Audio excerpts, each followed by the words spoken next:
practice and just like really having that amount of time to play. And so I got all these golden, kind of mediums to help get it there. So that helped, but when I added acrylics to it, it helped with the fluidity that it wasn't dry as fast. So, but, I still have all that artwork. I have a number of pieces, but I've moved into this world, really expanding the digital artwork, which is all my doing, it just kind of expanded. It went crazy this since September. Yeah. I had 80 some paintings at the house. I've been painting on and off ever since September. Yeah. And I've painted 80 paintings. Wow, good job. And I sold 80 paintings. Okay, we need to be winding down and getting our I seats. sell commissions every month, plus pay for the galleries. I sold 3. While we're waiting for everyone to take their seats, I'm going to communicate a few more bits of information that didn't make it into the slideshow. From a publicity perspective, we have a youth event on April 6th where we will be in the foyer of Artisans off Main with some type of kids activity. So more details to come on that. Easier to play. Right. We have a I think we are. April 6th, we have an event that we'll need volunteers for. More to come on that. Same thing for April 27th. That's joy. Nice to meet you. Hi. We did that.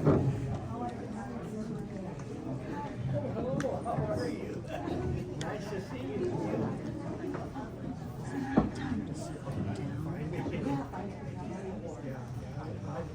They don't call it shrine anymore. They're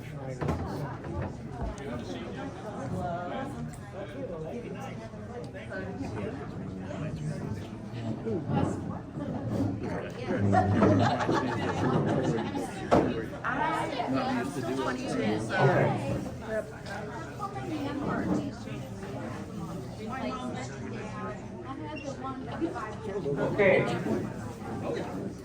Here's a call to art. We need someone to volunteer to be the April Artist of the Month. It allows you to post your artwork on that blank wall in the hallway. If you're interested, please see Susie tonight. April Artist of the Month. Step up, showcase your work. All right. We're going to go ahead and get started. I want to welcome Ron Isom, an artist and retired educator, to speak about his life's encyclopedia of work, the Codex Isom. Ron's body of work includes over 2,000 drawings, paintings, and digital images. He refers to his esoteric iconography as the things hidden in my mind, and states on his blog, "Without symbols, our lives would be as spiritually impoverished as sleep without dreams." Ron Isom chaired the Music, Art, and Foreign Language Department at Belleville East High School for much of his 33-year career.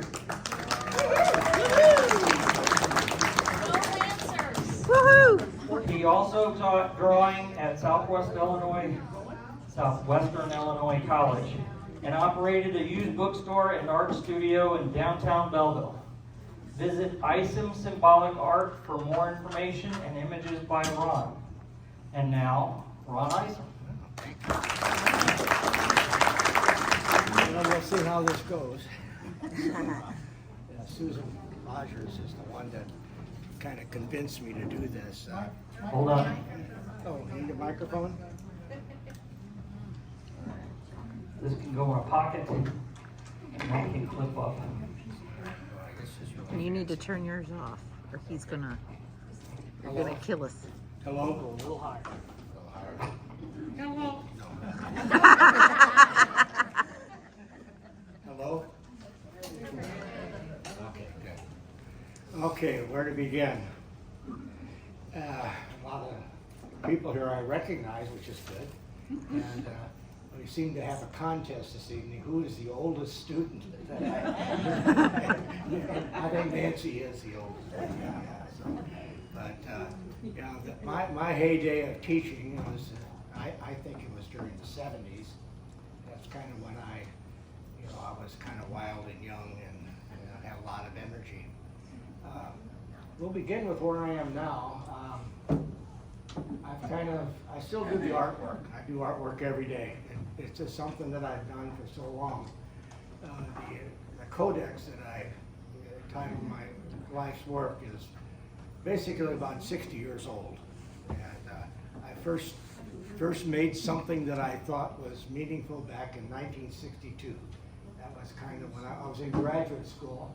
I was a graduate assistant at Illinois State University. I was a graduate student or assistant teacher in the art department. And that's when I first discovered, that you could do more things with painting than just make pictures.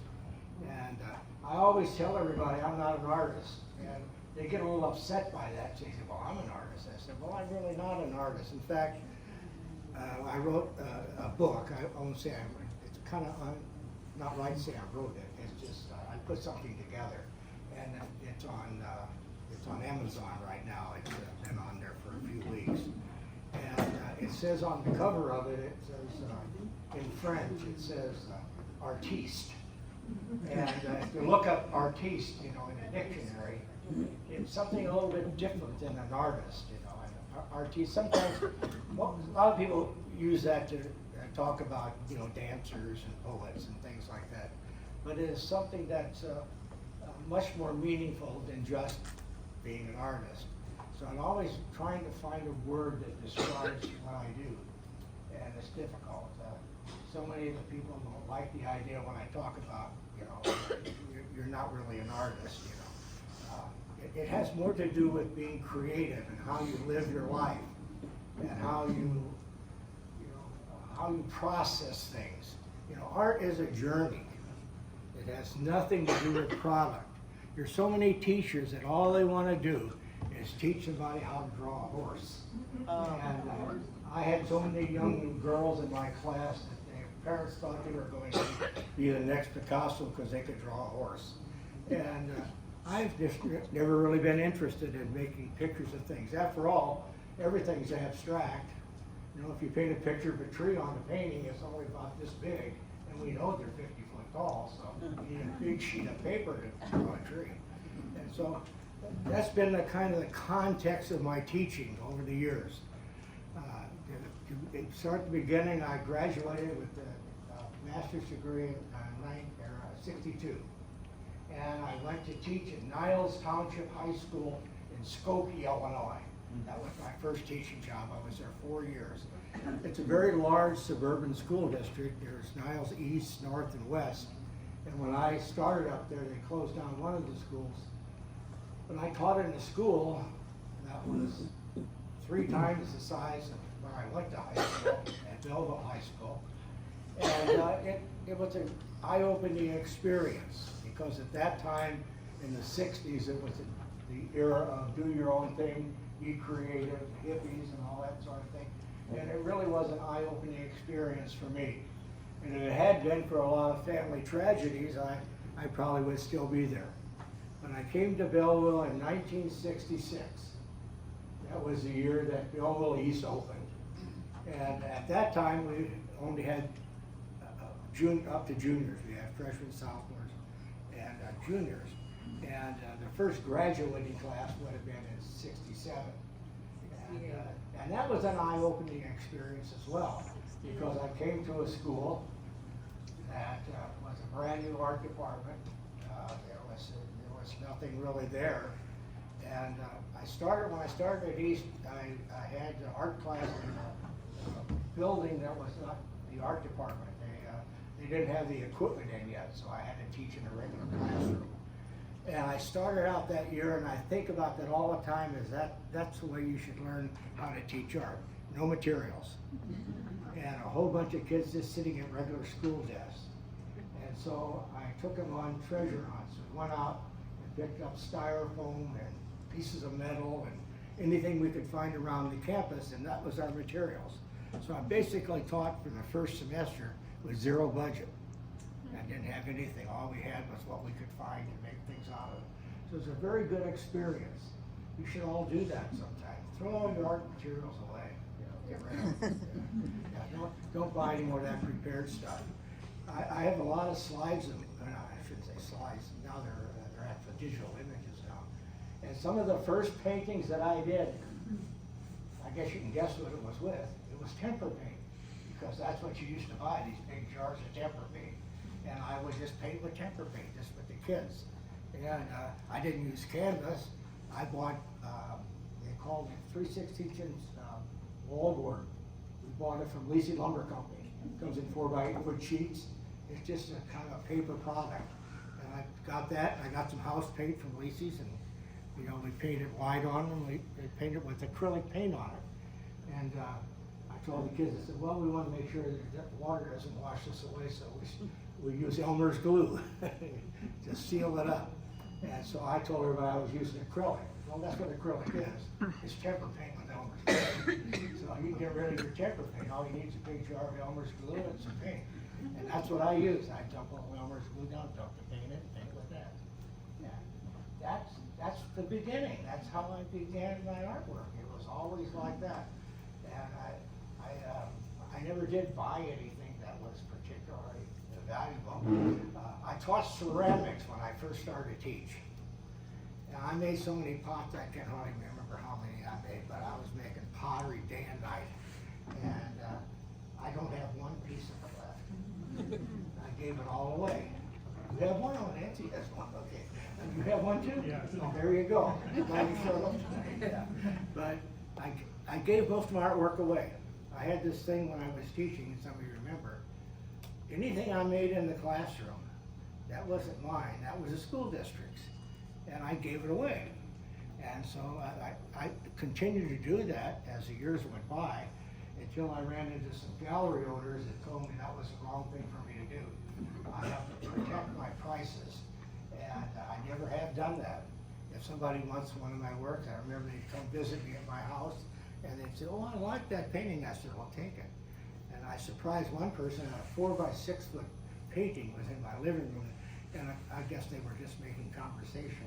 They said, oh, we really liked it. I said, well, let me help you take it to your car. And so I strapped it onto the top of their car, and they kept that painting for a long time. Not too long ago, I gave a bunch of them in my garage that were just sitting out here. Somebody said they liked them, I gave them too. Over my lifetime, I haven't sold very many pieces of artwork. I probably sold a few, but I don't really keep track of things that I sell. I used to win lots of prizes, but that was because I was the only one painting abstract, and if I entered an art show where there was a college professor or something like that judging the show, I'd win. But I was never the most, when he had the Critics' Choice or whatever the people vote on, I never won any of those prizes. I always won the things that were for the most creative or more inventive. So that's kind of how all my artwork started. And at East High School, I was there 33 years. I retired in 1994. And I'll be 85 this year, so another high water mark for me. And every day of my life, I make something. There's not a day goes by that I don't make something. Some of you are friends of mine on Facebook. You know, since about 2013, I've posted 5,000 pieces of artwork. I never say anything about politics or religion, nothing. I just post my artwork. And that's all I've done. So I have thousands of pieces on Facebook. And I started up a blog. Don't have a lot of visitors, but I have a lot of artwork on there. So it's all about doing artwork, you know. It doesn't make any difference. You just keep doing it.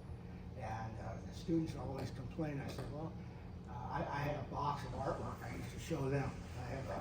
I bought them at some of those discount places, but they're just white boxes.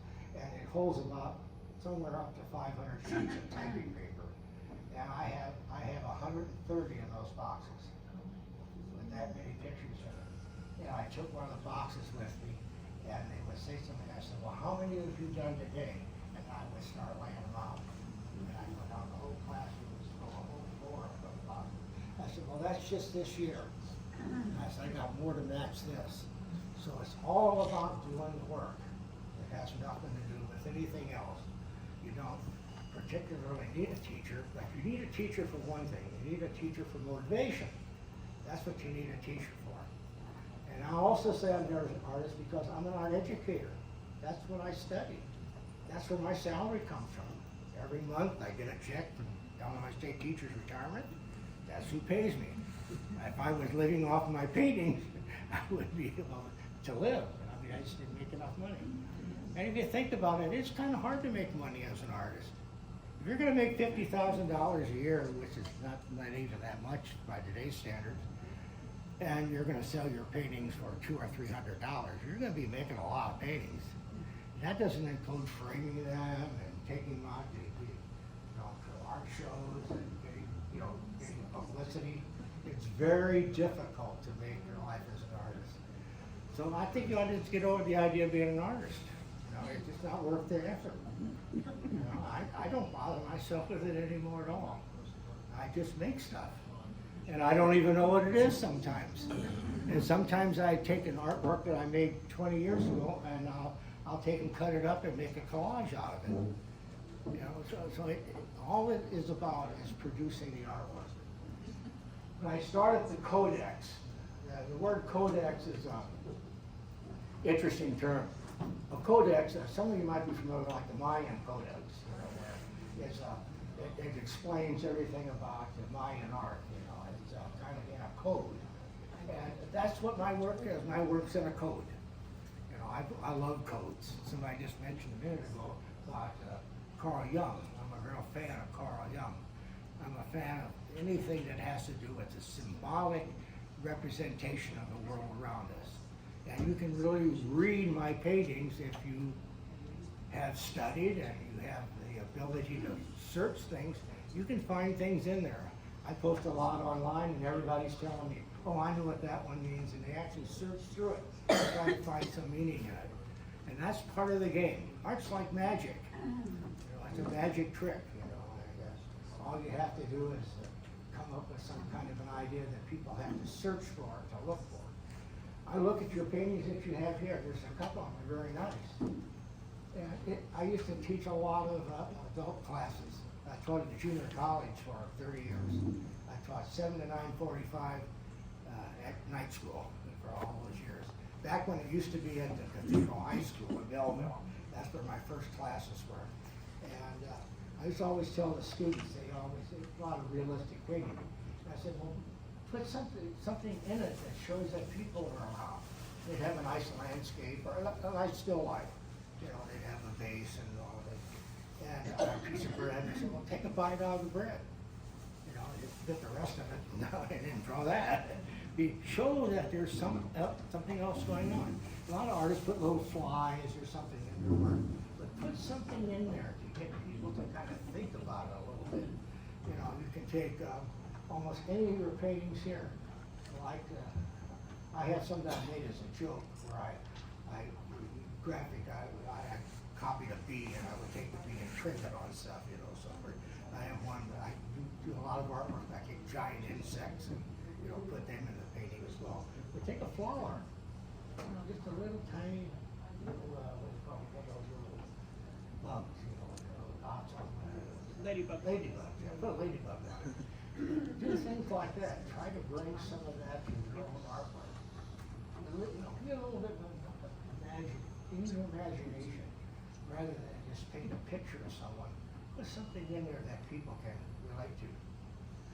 All right, now let's see. That's where I started. I started at Belleville High School. I was there until '94, and then I decided that I needed to move. My wife was very ill, and she always had illness throughout her life. And I also have an invalid brother. I have a brother who's 2 years older than me. He has cerebral palsy, and I've taken care of him his entire life. Now he lives in a cerebral palsy home because I got so old I couldn't carry him anymore. So I had my wife to take care of. Yeah, we're having a little hard time hearing. Oh, you are? Okay. Maybe move it down a little bit so it's not underneath the collar. Try now. If I have a hard time? Yeah. He's still alive. I'll try to talk about it. Yeah. I haven't done this for a while. Is that any better or worse or? About the same. Try to count. I guess I could go in the middle.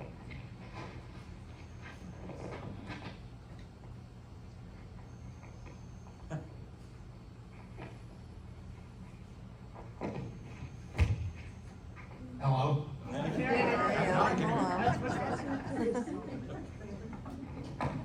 Hello? Hello? Okay, you got it? Yeah. Louder? Better. All right, so I'll get back to the story. Let's see, so in about 2013, I moved to St. Louis. I moved to Western Groves. My son lived there, and my wife was going to the hospital a lot, so it was close to Barnes Hospital. And one day I was just taking a little ride. My wife loved to take rides. That's her favorite thing. It was her favorite thing to do. And I went by the Graffiti Gallery. And I walked in there and met the people, and they were interested in what I do. So I thought, well, I took them a couple of things over there. So one thing led to another, and they just started showing my work. So that was a whole new experience for me, because I had never really done that before. So I started to show my work there. So from 2013 until today, although I had a couple of setbacks along the way, I had open heart surgery in 2008, so that set me back a little bit. Had about a week I couldn't draw. And then I had COVID, and my wife died of COVID. We both contracted COVID in 2020, and she had a lot of health issues that she didn't survive. But I was in the hospital for a long time, and I finally got out and I was on oxygen. And so I thought, this is the end, now, because I couldn't hardly get around without you. But one day I just decided to take it off. And I was okay, I walked and I got back, so I no longer had oxygen. So those are the days in the early, up to about 2020, it happened in 2020, so up until about 22. And then I decided that I had tons of artwork. I had always rented a storage shed, and when my apartment got too filled, I would put it all in the car and take it to a storage shed. And I would just store it there, and then when my wife died, and I decided that I wanted our family burial ground is in Belleville, I decided to move back here. So I told my son, one of my twins, I said, you can have everything that's in there, just sell it or get rid of it. I don't want any of it. And so he went to clean the shed out. He said, what is all? When have you been doing all this? I said, it's been I've been doing all my life. So he decided he was going to help me catalog it. So he started to scan everything, and he started to take photographs of everything. And he got up to 2000, and he said, how are we going to do this? And I said, I'm not going to do anything. You're the one who decided you wanted to do it. So he had all kinds of systems worked out. So he would bring me over a little jump drive with 50 or 60 of them on. I'd put it on my computer. And before long, I had 5,000 on the computer. And then I said, well, what am I going to do with that? And I said, there's a lot more work you don't know about. So he decided he was going to go find it. So I have 5 kids, and they all have their own collection. So he decided to take that. Before long, it got to 9,000. And then at 9,000, you wonder, why didn't you give more of this away? It's just piling up. It was everywhere. It was under tables. And then another thing happened, like tinnitus happened. Somebody said, oh, I have one. And so I said, well, I don't have a picture of that one. So that's the next phase is going to be find all that stuff. I have 2 or 3 at the Belleville Area College Gallery. I don't even remember what they look like. And I know there are 2 or 3 of them there. I have one at the Nature Museum in Mount Vernon. I haven't seen that one since they bought it. So they're everywhere. I guess the word is ubiquitous. The English people have it. So I started taking all these pictures and photographs. So what I have on my my little laptop there. I have about 9,000 on here. And I have the rest of them I put on the hard drive. Then I said, well, okay, I got all this work, I'll write a book. And early this year, I decided to write a book. And I can't write, you know, I'm terrible at it. And I didn't like all the, you know, worrying about the English and so forth. But I did write a book. And it's available on Amazon now if you want to buy one. And it's a little, it's not an instruction book, but it's kind of all the phases that I went through, all the different things that I've done. And I think it kind of gives you an idea of how much effort it takes in order to amass this amount of work. And I'm fortunate because I don't sell anything, so I still have it. And sometimes I have shows that I don't sell anything, and that's what I like about the Graphica. I went in and I said, I don't sell anything. It's that's okay, we like what you do. I said, well, this is the first gallery that said that. But normally, you know, they want to make some money out of you somehow. Since a lot of them charge probably 50% for what they do. So they started having art shows. I don't recall I sold a lot of them. I know Nancy, you bought some. So thank you. I remember I did a series. I decided that I was going to be a lot more religious in my life. I thought I was missing something, so I started to study the Old Testament. So I did a whole series of the Old Testament. And I just loved the stories. And so I had an art show. Oh, and I also got carried away. Remember the poured painting? Oh, that's about to drive me nuts, that poured painting. Everybody loved the poured painting. I said, well, I'll make some of those. So I made 300.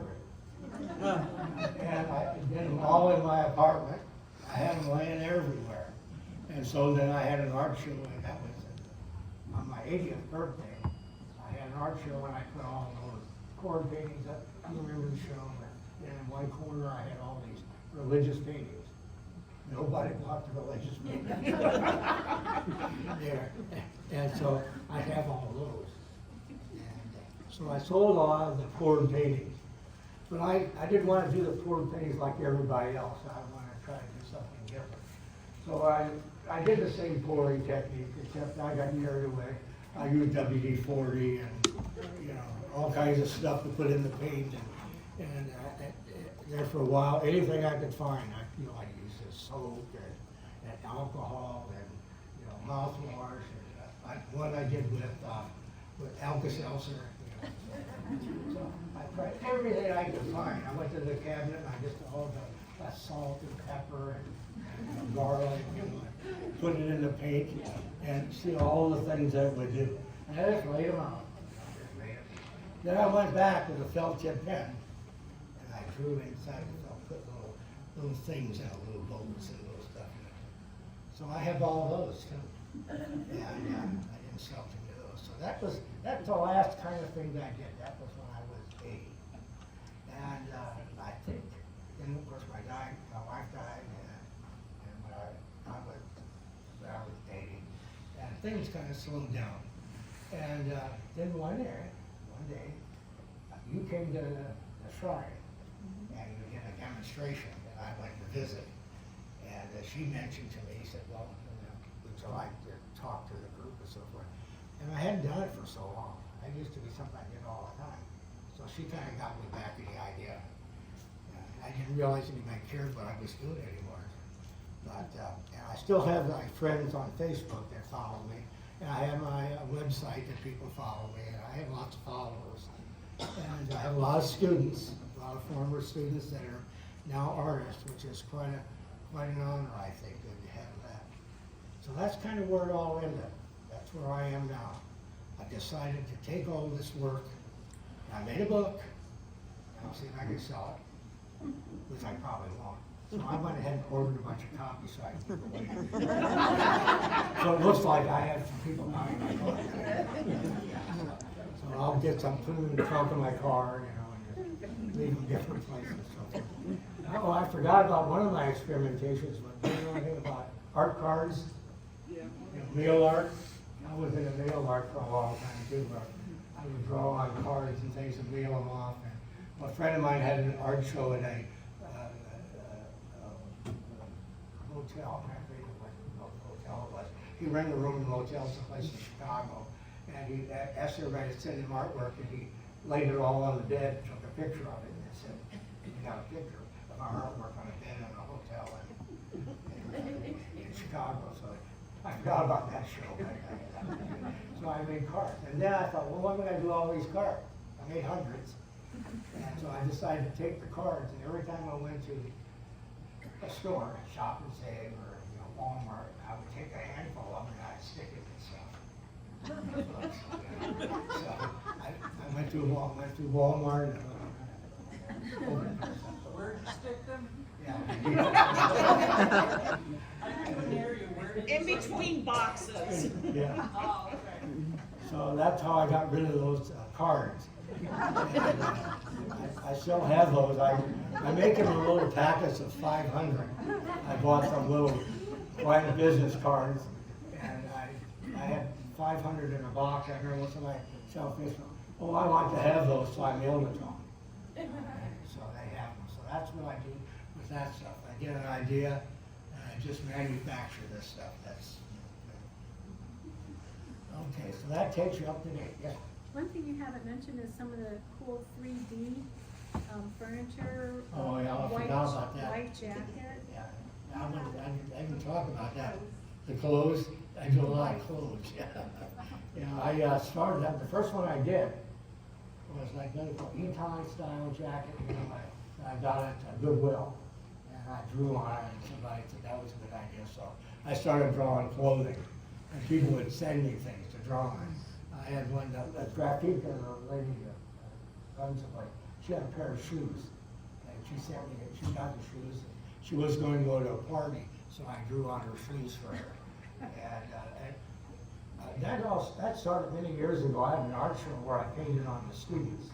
I had the students that I painted, remember that when I painted them, and I had one student I paid to stand in a corner, and I put calm light on it, and designs all over his face, and he stood in the corner. Well, somebody played a drum. No, I had any idea what that was all about. Somebody don't, there's another part of that life too that I didn't mention, are the variety shows at Belleville. Jim McCaney and I, who was a music teacher, used to put on these variety shows, and they were really strange at some point. And we would take a topic every year and try to come up with something kind of weird. That was fun. I remember one year I had Span and the Spanettes. I got a bunch of girls, and they all had them put on wedding dresses, and they would sing in the background, "Mr. Span Man," and then I had a can of Span dancing around. And then at intermission, we gave out samples of Span. So those things I've even forgotten about, so many of those. I did about 30 of those. That's the other thing. I did 50 plays at Belleville East too. I did everything from Macbeth, all the way to Tippin, yeah. And I did the set designs and the tickets and stuff like that. I never directed anything. Although I did direct a play. I did a Punch and Judy show. He wanted me to do something. I said, well, and so I went out and researched it. I found one made in like 1830 or something. And if you know anything about Punch and Judy, they're pretty graphic plays. And one of them is there's a hangman. I had a hangman and a little baby, and they were fighting over the baby, back and forth, Punch and Judy. And I took it to a local grade school, and in the play, the kids were pulling on the baby, and the baby flew up and laid down, where the kids were all sitting on their knees, right to the play, and the baby fell down right in the middle of them. And I went over and picked it up, put it back in the school. But the principal got all upset. He said, some of these kids are involved in child abuse and so forth. I wasn't doing anything about child abuse, but they got a big conference over it, and I had to pack my wares up and leave, So I did do a play at that time. I also did a contest play. I did one called, actually won the only play in the history of Belleville East. I don't even know what a contest play is. You go to different places, you don't remember it, yeah. But it's real fascinating. Sandifer? Sanford. That's right, I remember. And you have a sister. Are Yep. you Wendy? I'm Lendy. Okay, I got that one right. And so we had, we did a play called, it's called Scenes Within by Chikamatsu. There's no person such as Chikamatsu. Phil Peltz and I, who did it together, he made it all up. And we won second in the state. Yeah, so it's the only play that they've ever gone to state and won a prize. But that was fun, Chikamatsu. Huh? This is a little off the subject, but what's the name of your book?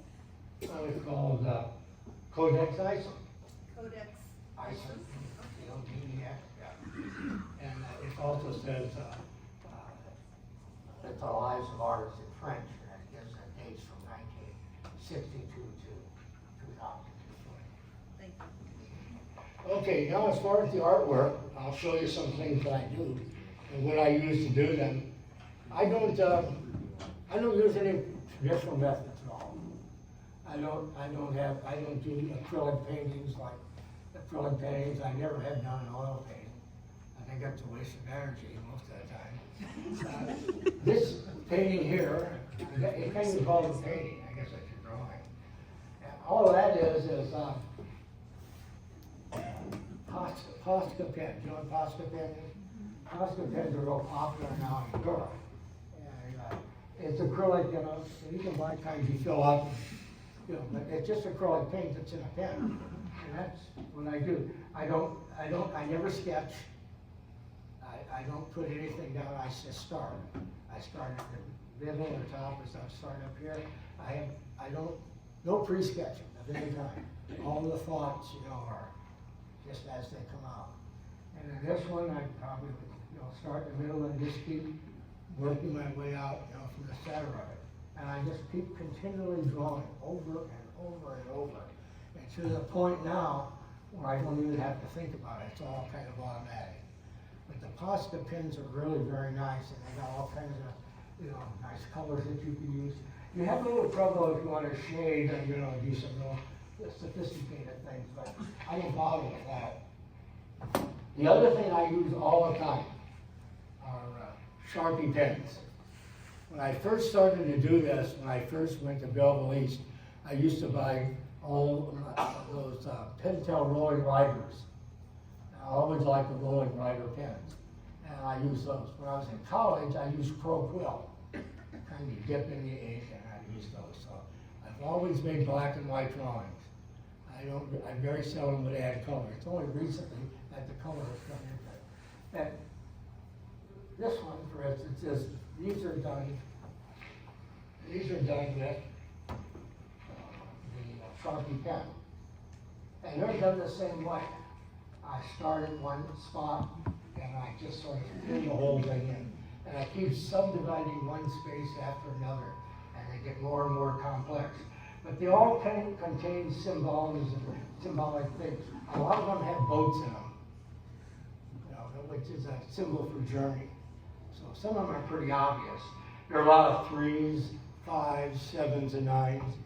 Those are very symbolic numbers in religion and also in our society. See a lot of that. And a lot of these kind of play between geometric shapes with our squares and the things that look like little bean shapes. There's a lot of interplay with those shapes. And these they go all different sizes. I've made them as big as a wall and sometimes very small. I make a lot of these. I also make them smaller, and these were done just with the Posca pens. And these are all printed. I mean, I have the original. I have everything sent out and printed. I don't bother with anything that's, I don't spend any time worrying about whether they're printed. The world's changing now. They're starting to accept printed work now in art shows, as long as you tell them that they are. So I do a lot of these, and a lot of them made like this. This one was a small one done with Delta pen. And I set that one out, had it printed, it came back like this. Level frames. You set it in and it comes back and colors are really nice. So white on black as well. Like, Show it out to us, please. Thank you. It's 3D. You get it? Oh, yeah. And these are the ones that are printed on canvas. You send them in, they come back like this. And I just send them my drawings, and I have a lot of places where I send them, and then they wrap the canvas for you, so you don't have to even do anything. You just do your drawing, you send it in, it comes back, and you hang it on the wall. Hey, Mr. Isom, the rings in the middle of that one are kind of diffused. They're not sharp edges like a lot of your stuff. Yeah, I know, well, that's because they were made smaller. Okay. They made it bigger. When they blew it up. Yeah, right, so I like that. Yeah, I like Thanks for catching that. That's an effect that you get, you know, but if you blow some of my drawings up, you know, they get really fuzzy.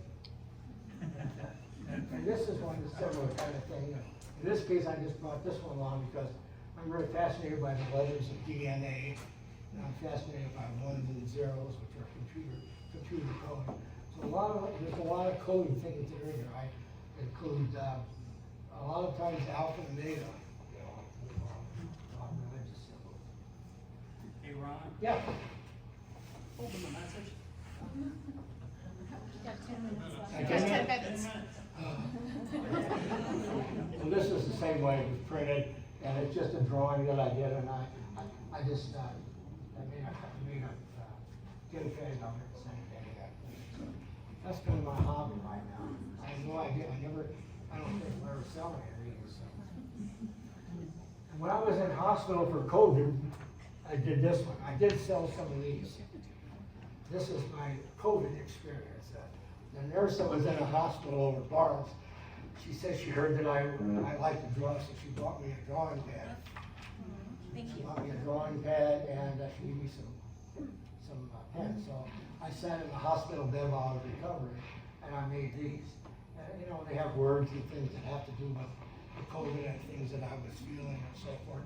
So a friend of mine, Larry, who runs Graphica, he took the drawings and printed them all together. You know, they're actually individual ones. He put that little red line around. He was so proud of that red line. And then he sold these for $50, and I didn't sell any of them, but I had this one. And then I do a lot of things on the iPad. These are done on the iPad. These are done with Procreate. You know, the app Procreate. Excellent app. In fact, there's nothing you can't do with Procreate. You know, it's just fabulous. So I draw a lot. And these are kind of interesting because there's a record of how I drew it. Where you play this back and it kind of jumps around and you actually. So that's Procreate. On the regular, I have a regular Mac computer. I use Pixelmator.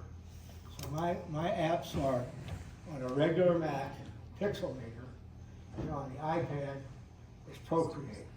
And Procreate is a very, very amenable to the Apple computer and the pen that comes with it. I use one of those little pens in the lid. This is an older one, and these are mono prints. I just smeared some acrylic paint onto the paper, and then I went over it with a felt tip pen and beat the background. So these are just blotches, you know, kind of the Midwest art. This one, this is made on the computer. This is one picture repeated 4 times. There's a program that I have that makes tiles out of things. So I make tiles and I put them together. And Larry, again, with Graphica, he prints a lot of these for me. He does really a good job. And he printed that from a very small one. And those are basically the kind of books that and I don't have time for anything on the other stuff. You got about 5 minutes. 5 minutes. Well, let's just have questions. That's better. You have any questions? You know, this reminds I have me, one. Uh-huh. this reminds me of when I was growing up in high school. I used to doodle all the time while listening to the teacher talk. Yeah, sorry, it's great for bringing that up, because in the book, I Yep. talk about doodling. everybody, and I've had a big argument with a couple of people online. They think I make Zentangles. And I wrote a big expose about that I don't have anything to do with Zentangles. I don't know what they're talking about. But the things that I do are doodles. And that's another thing. These are doodles. That's all they are. It's something you do while talking on the phone or whatever. That's a really good point, because that's in the book as well. I talk about doing a lot of doodling. I used to say I was an inveterate doodler. Everything was doodling. And I would take them now. This is really neat. I take them now and I put them on my scanner, and I take them into my computer, and I blow them up and I twist them around and do things with them. So I use any kind of scraps of paper that I put marks on. So that's a really good thing. Any other questions? Yeah. Question over here? I have a question. You said you don't draw anything ahead. Do you start generally in the center of the picture or the cardboard or painting, or do you start on an edge? I don't start anything in particular. I would say more than likely I start in the middle. You start in the middle, and then you just kind of Yeah, draw it- lines, and right. as you, I like your method. Yeah. And you just draw lines as you see them in your head as they come along. That's right. And so like, you wanted a square here, and then a circle It here, keeps going, yeah. and you just kind of keep going from there And then on. when I finish, I stop. It's I'd like to try it. Yeah, it's a lot, it's like a doodle. You know, I can make these probably with my eyes closed now. And something like this here, it's kind of organic. Everything I do is kind of that way. You know, I just begin. I don't plan anything. I didn't plan this. I just came in there. I had no idea what I was going to do. Mr. Isom, out of the 9,000 Yeah. probably plus pieces, has there ever just been one that you really fell in love with, one that you have kept that you really have? No? No? I just wait for the next one. I don't have any preference on sort of, I do particularly like things that are with the fountain pen. The thing I got that from an artist, I can't remember, at some workshop. The more things that you put between your hand and your work, you know, the worse it is. You know, you try to keep as close to it as you can. Just a pen, you know, no other additives. Put as fast as you can. So you said you do a piece every day. Every day. So do you like get up in the morning and get started, or do you No, do what- this first, or what? One of the things that, one of my teaching philosophies is that you can't teach art, but you might as well forget about it. There's no such thing as an art teacher. You can only set a condition for art to happen. I spent all my teaching energy creating condition or a place for art to happen. I made it so that art will happen. I filled your head with ideas and things that you can do. I gave you plenty of things that you can do. And sometimes I did it by taking away things you can do. My favorite thing was also is that we used to make alphabets, and you had to make them out of rulers or things like that, or dummy worms, you know, you had to create an alphabet. And I'd go to the board and I'd start writing things you can't do. And I just keep writing things over and over and over, you know, it's typical, you know, rulers, rubber bands or what have you. And I just kept going. I'd say, oh, stop. I just kept going with the whole thing. And so I forced them to think of something else that they could use. So that's kind of how I thought, you know, it's a job. So I mean, for you, when you get up in the morning, And I get to the what most. happens? And then you start. Well, the first thing I do, I have coffee. Now, I tell you what, I have a condition. I'm lucky, I live at the shrine. It's not called the shrine, by the way. It's called the Benedictine. The shrine is now separated from that. When I first moved there, it was a shrine. So this thing about not exhibiting at the shrine, I don't know. But I live at the Benedictine, which is, it's called the Benedictine at the shrine. It's a company out of Wisconsin that owns it. And so they're looking for artwork where I live, you know. And that's where the independent living, I live in independent living. And so they had asked me to ask somebody here if they wanted to hang some artwork in their hallway. hallways. Have you ever been in the Benedictine? It's just huge hallways. Yes? I have photographs, and you talk about the shrine, the Yeah. nursing home there? Yeah, I have a bunch of photographs of it, yeah, okay, yeah. about 8 or 10. Well, I did, you know what I did with the religious ones? I hung them in there, I hung them in the library, by the chapel. So I'm a religious artist, so that's in my book, so I decided that. I'm an iconographer. I make religious icons now, and I have a whole bunch of those. I hung those there. They wanted me to hang up something, and they came to my apartment, and they picked out a religious ones.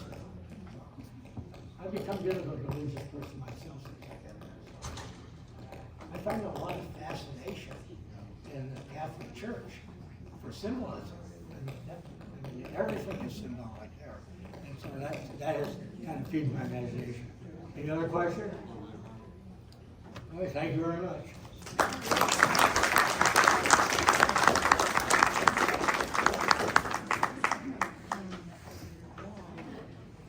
Thank you, Mr. Isom. We appreciate it. Okay. Ooh, sorry.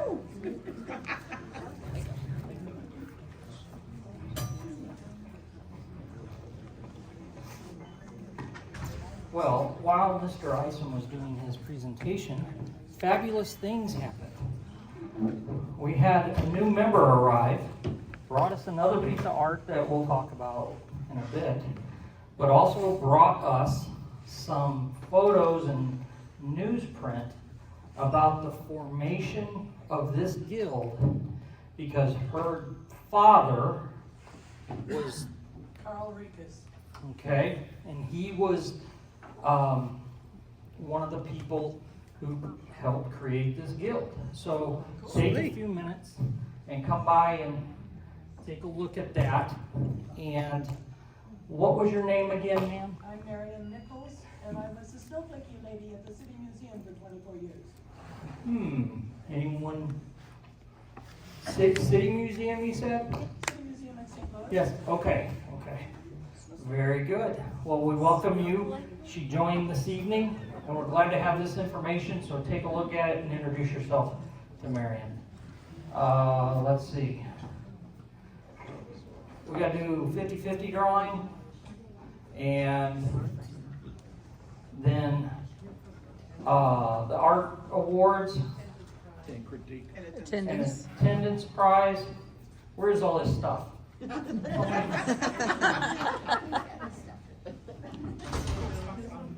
Do I announce it? Do you tell? Okay. And that's the bottom third? Okay, yeah, I see. I can read. Okay. Okay. So the next meeting is not March 3rd. Look at your calendars and figure it out. The 6th. Okay. Let's do the 50-50 drawing. Would you?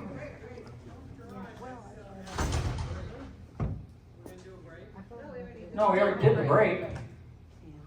We're just behind. Can you draw one of those out of there? Get 5473. That's the one you want.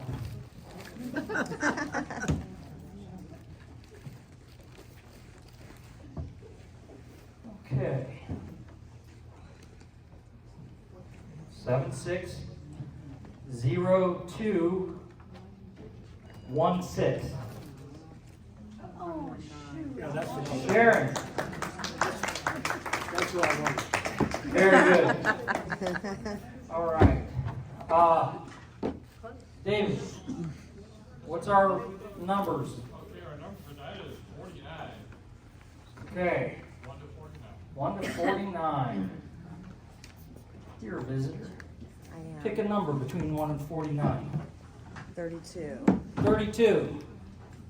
2, Darla Kevin. Oh, look at that. She wins a fabulous prize. What is it, $5? Woo! Okay, from your vote tonight on the artwork that we have, third place is number 21.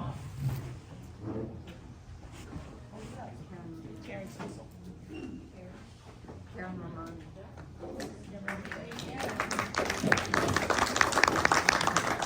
Okay, second place is number 5.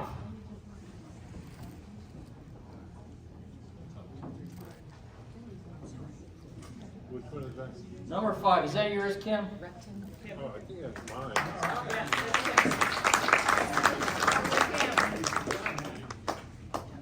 And I'll show number. The first place prize tonight goes to number 6. And that is Nancy Joy. All right. It's time for a critique. Do we have any volunteers who would like to do the critique? Before you're voluntold.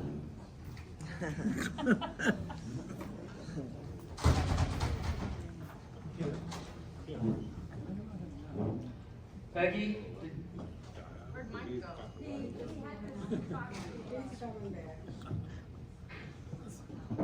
We're going to run out of time if we don't get another volunteer. Or is Mike heading up there now? I'm going up, I had to step out.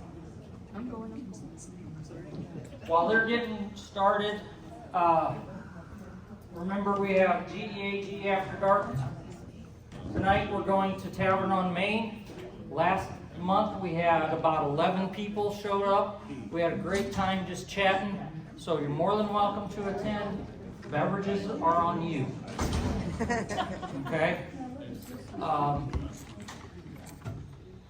And with that, I'll turn it over to our critiques for the evening.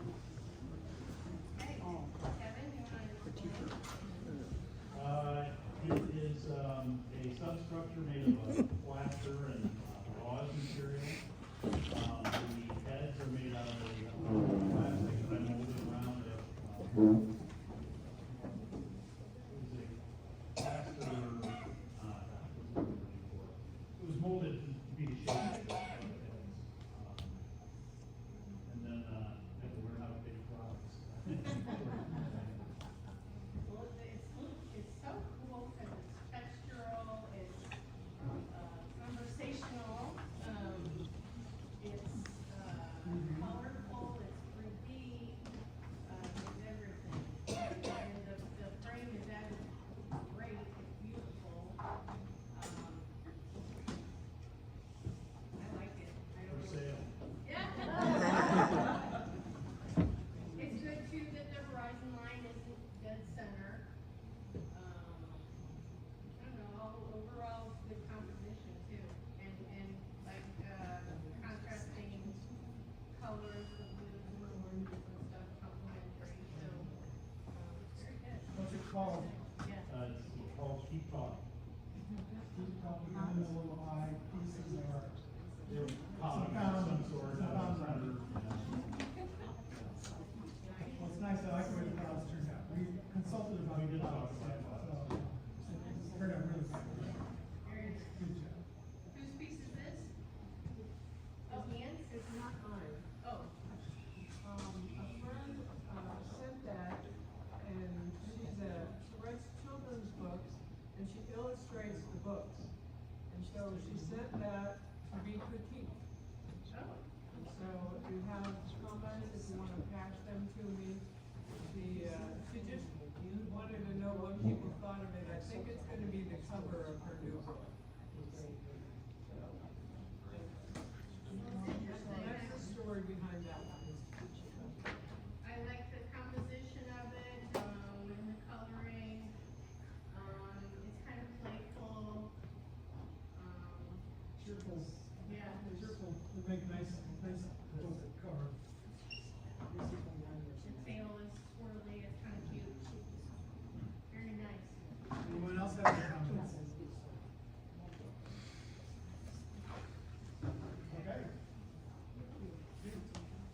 That one is mine. Oh, that's your, okay. It's just a weed. Oh, it's a weed. It's a weed. It's a cool weed. You could roll it up and smoke it.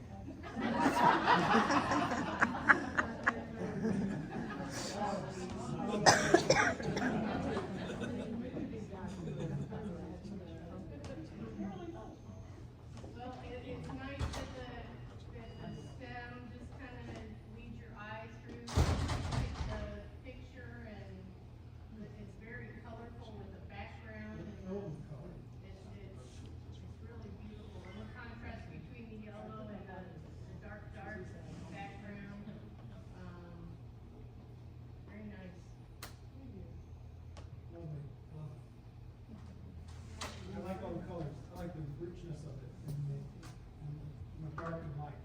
Like if you're in the light, I mean, the wrinkles. Yeah. This is almost kind of